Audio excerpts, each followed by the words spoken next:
were your daily activities and duties as a probation officer? As a probation officer, you have a lot of different activities that you do. You see clients in the office. You talk with them about what's going on as far as their treatment is concerned, if they're a drug user or a drug offender, alcohol user, alcohol offender. You talk to them about how are they keeping up with their court costs, their fines, their restitution, stuff like that. You drug test them, obviously. And as a probation officer with Department of Corrections, you actually are the one doing the drug testing. You visually watch them pee into a cup. You test it yourself. Unless it's a member of the opposite sex, obviously, then you get a different officer to oversee that. As far as office duties, you also arrest people in the office pretty frequently. In fact, most of the people that I arrested were in the office. Probably for every one person I arrested outside the office, either on the street or at their house, I probably arrested 10 or 15 people in the office. As far as outside contacts with offenders, a lot of probation officers will go and at least on a small level participate in some sort of treatment, even if it's just as a support role. They'll go to staffing with treatment providers and offenders just so they can be involved as far as that's concerned. Some probation officers that do drug court will actually go to court and be involved in the process with drug court. You do home visits, obviously. The people that I supervised, I did one home visit on per month. So I spent a lot of time out in the field going to people's houses. I did between 30 and 50 home visits a month on my own people. And then also recently, with the Department of Corrections, they mandated that 2 probation officers had to be doing home visits together on each offender, at least when possible, as far as staffing was concerned. And then also field arrests. You do some fugitive apprehension type work where somebody violates parole and they run off, or they have an escapee, and you basically assist in arresting there. And that's pretty much what you do on a day-to-day basis. How many hours did you work a week? We had a 160-hour 4-week work cycle, so generally on average I would work 40 hours a week. There were times where I would work more than 40 hours and I would adjust that off over the next 3 weeks. There were times where you work less knowing that you're going to have more work due a week or 2 weeks from whenever you were currently working. So it depends, but on average 40 for a total of 160 hours in 4 weeks. Why did you decide to become a probation officer? I had an internship with a professor of mine in college who was a probation officer, and I watched him interact with people and felt like it was something that I could do that would be law enforcement oriented. I could get to carry a gun and shoot a gun, which I like, and arrest people that needed to be arrested, but I could also help people. It wasn't just a one-sided law enforcement job, and that's what really attracted me to it, was that I felt like I could help people that needed to be helped, and then also help people go to prison that needed to go to prison. Did you have to take cases home with you to work on? No, I never took cases home with me to work on. There were occasions where I was at home and got called out to go arrest somebody, or called out to go talk to somebody or deal with issues. As far as taking cases home to work, I can't remember a time where I ever had to go home and work at home. How did you handle labeling or allow offenders to overcome labeling to prevent stigma in society? I think the biggest issue with labeling, as far as the offenders that I worked with, was you would have people, long-time drug users who had multiple convictions, long-time alcoholics who had multiple convictions would label themselves. Traditionally, they would say, "I'm just an old dopehead," or "I'm just an old meth head," or you have alcoholics who had multiple DUIs that would say, "I'm just an alcoholic." And I think the biggest thing that I was in helping them was to not only provide them with a good treatment provider. I think good treatment provider is the best thing you can do for an offender who has issues with not only drugs or alcohol, but just issues with their self-image. If you have somebody who's a multiple repeat offender, who's a burglar, or anybody who has any image issues where they label themselves. If you can get them a good treatment provider, somebody who can kind of readjust their thinking and make them see that everybody makes mistakes. There's countless people who've now committed felonies. I mean, if you look at statistically speaking, there's a lot of people, especially in Oklahoma, who get on probation, who have DUIs, who have drug offenses. If you can take those people, prove to them that it was a mistake, that they can learn from it, move on, get job skills, get treatment, and reintegrate into society that way, the treatment provider is going to be the best person that's going to be able to help them deal with those issues, because they can not only help them learn behavior on how not to put themselves in positions to use or drink or need to steal, but they also then help them transition into responsible members of society. How many say that the system did this to me or do not take responsibility for their actions? I would say you have the largest percentage of people who feel like the system put them in the position that they are in are young people. I feel like the majority of offenders, even ones who have multiple offenses, as they age, as they get older, they mature, realize that even if they are making poor decisions, that the decisions that they're making are theirs, and as a result, their responsibility. You'll see some young guys or girls that say, I learned this from my parents, or I learned this from being in the system because I didn't have any role models. As they get older, they tend to discover that it might be true that they learn behavior from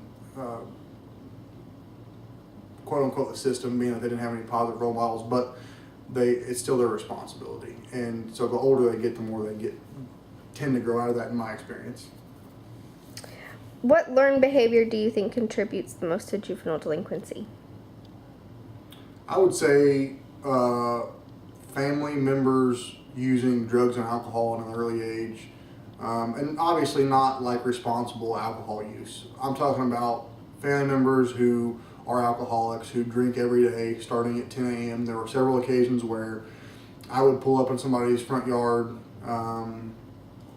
before they were on supervision. Let's say I'm going to go verify residence for somebody that come out on parole. So I'd go to their house and see, is this person, is this a good environment basically for them to come out on parole? And there would be a grandmother in the front yard, 10 o'clock in the morning, grandfather, and they would be drinking beer on the front porch or out in the front yard, and they would have, 2 or 3 little kids around them. And you're thinking, well, I mean, of course they're going to turn out to be drug and alcohol users, because people are teaching them how to use drugs and alcohol at a very early age in irresponsible situations. Most people wouldn't consider it normal to be drinking a beer at 10 o'clock in the morning on the front porch, but these people, a lot of them do, and I think that's the biggest learned behavior issue is drug and alcohol use from role models, same-sex role models in the family. How are offenders triaged? In the Department of Corrections, especially with probation and parole, you have a very good system, I believe, of triage.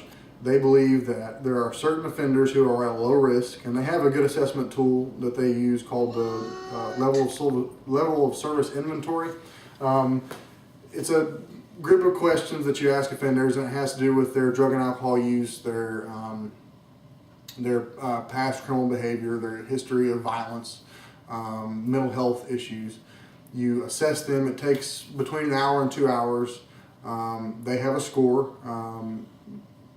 The higher the number, the higher their risk of recidivating or committing new felonies or misdemeanors even. And so at the end of that assessment, people who are a low number, according to the Department of Corrections, basically you call them in, you see them, for a few months, and if they continue to test negative on their drug tests, if they continue to hold a job, then you'll put them on unsupervised probation at a relatively quick pace.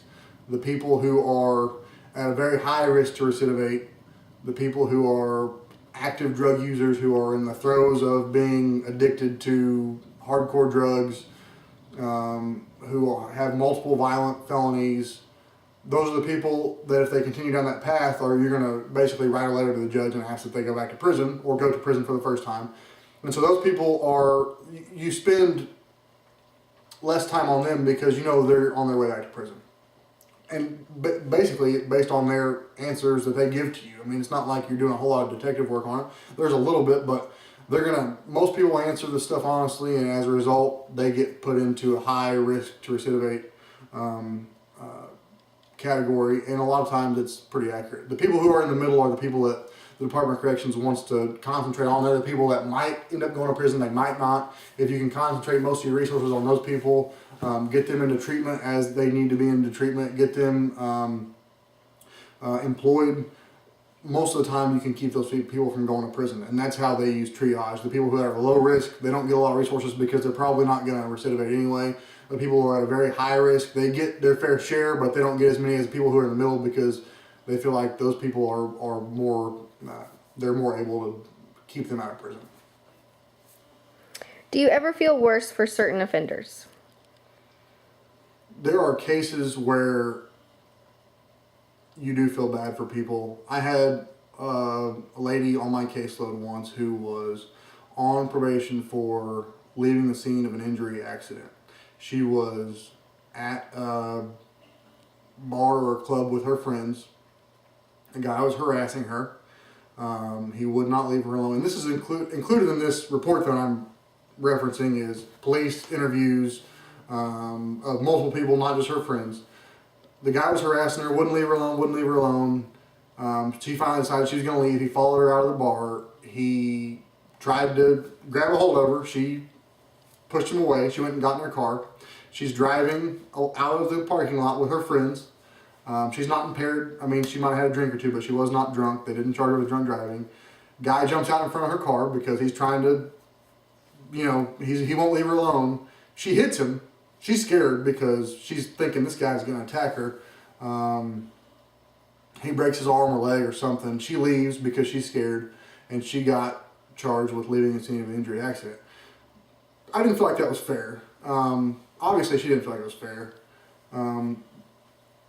The good thing about it is, especially with the sentencing in Oklahoma, the laws the way that they are, she got a deferred sentence. She completed probation because she really was a productive member of society. At the end of her deferred sentence, obviously the probation case was wiped clean from her record. She didn't have any felony record on her record. But there are cases like that. There are also cases where you feel like people are good people, but they have one or two flaws in their character or one or two flaws in their psyche, and it creates problems for them. There are people that are really good people, and all they do is about once every year or so they get in a car and drive drunk. They have a job, they take care of their family, they're good parents, they're good siblings. They just can't decide not to drive drunk. And feeling sorry for them might not be a good word, but understanding that they're not bad people, they just make bad decisions. What is one of your most memorable case or cases? I had one where a gentleman, they called him the doggy door bandit, and he would crawl through doggy doors at the front of people's houses, unlock the door, steal their TVs, and it happened while he was on my caseload. And of course the police department called me immediately because they knew he was on probation, and so he had an ankle monitor on actually when he did it, so they were able to prove that case. I had another gentleman who stole a camcorder, videotaped himself in the people's house that he stole it from, left the recording on the video camera, and then pawned it, and we were able to catch him that way. Had several people who came out of prison with an ankle monitor on a pre-release program, and within 24 hours they were already extremely inebriated or had already used drugs and were high to the point where they were being kicked out of their halfway house or sober living house. That's pretty much it. All right, thank you so much for your time. Thank you.